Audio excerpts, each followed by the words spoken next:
Hebrew scholars. The second creation story is found in the second chapter, but let me spend just a few minutes here to illustrate some clay-making points.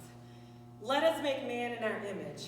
This verse alone, you see, is a moment of consulting, much like what happens in this residency studio, where clay artists are consulting with each other over glazes, forms, colors, firings, what went wrong, what went right, and new ideas. I got this idea when I overheard Mark and Josh talk. And I went up to Mark afterwards with one of my pieces and said, let's consult. Tell me about this piece that I created and what you would have done differently. I proceeded to talk about my intentions, and he mentions, remember, clay likes methodical action. He says in his very quiet and intentional voice. Go slow, and you can smooth it out with this technique. And he takes a ridge and he slowly goes up. Take it section by section at a time. It will take you some time, but the end result is rewarding. This consulting that happened with the original clay artist, the us at the beginning, is a concept that is still happening among clay artists today. There are all kinds of conferences, workshops, groups, gatherings, and residencies where clay artists come together and consult. That is not only a necessary step in the process of clay artistry, but part of the process if you want your work to be fruitful and multiply. For in chapter 1, verse 28 of Genesis, it says, Then God blessed them, and God said to them, Be fruitful and multiply, fill the earth. I imagine the us at the beginning having conversations over the form, function, and what versions of the creation they started with.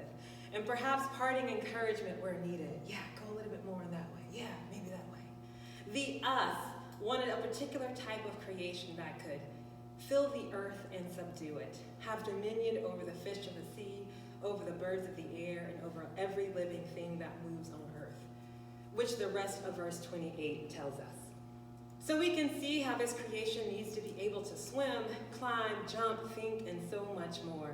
Those conversations must have been quite interesting to listen to of the us at the beginning when creating the heavens and the earth. Did the process of us in creating Adam include 4 hands at first? Maybe it was 3 hands. Maybe none. Maybe there was no brain to start out with, but how would we learn to fly, to have dominion over the birds of the air if we couldn't think our way into the air? So the us created brains. I mean, what were those conversations and consults like, and how many tries did they go through before arriving at the one in which God looked and said, it is good. We learn through the second creation story in Genesis 2:7 that the dust of the ground was the specific medium. The Andrews Study Bible, the New King James Version reads, And the Lord God formed man from the dust of the ground and breathed into his nostrils the breath of life, and man became a living being. This verse is where we get the idea that God worked with clay. The Hebrew text says Adamah, which is the Hebrew word for ground or dust, and that Adam was the form that came from the Adamah. A quick Google search and you will find that many scholars associate the color red with the word Adamah, which would mean red ground, which later is adapted as red clay, and that Adam is the man from the red ground, or the red man. The third pottery piece that I want to show you is hand thrown is on the other side of the pit fire, and that is with the wild clay that STARworks makes called East Fork Red. Perhaps this is the color of the Adamah of Adam. In Genesis 2:18, the Lord God said, It is not good that man should be alone. I will make him a helper comparable to him. Out of the ground the Lord God formed every beast of the field and every bird of the air. So the interesting part is where Eve comes in and how she is formed. In the same Andrews Study Bible, Genesis 2:20 through 22, these verses gives us a wonderful illustration. But for Adam there was not found a helper comparable to him. And the Lord God caused a deep sleep to fall on Adam, and he slept. And he took out one of his ribs and closed up the flesh in its place. Then the rib which the Lord God had taken from man, he made into a woman. So this dance, titled The Making of Eve, is a dance that is illustrating the clay process of wedging the rib of Adam in with the dust of the ground, going round and round to get the air bubbles out. Or maybe the rib of Adam was enough material. For many clay artists know that clay stretches, and it has memory, is forgiving of mistakes, and maybe that was enough to make this Eve.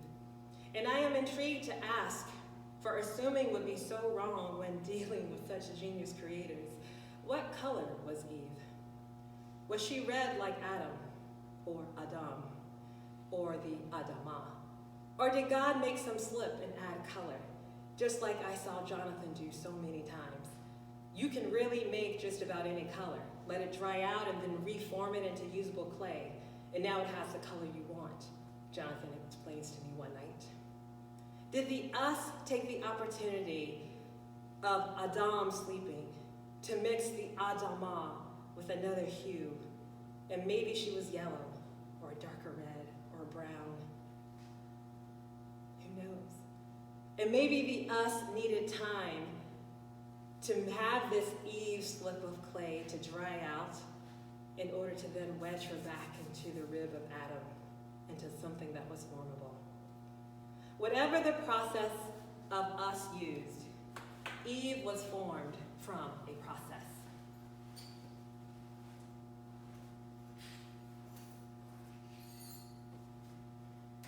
This next dance, the making of Eve, is a dance in which I will use a different clay body, and it takes the movements of both hand building and hand throwing, and just the soft gentleness of what the process of the us might have gone through. And this is just thoughts that I'm putting out.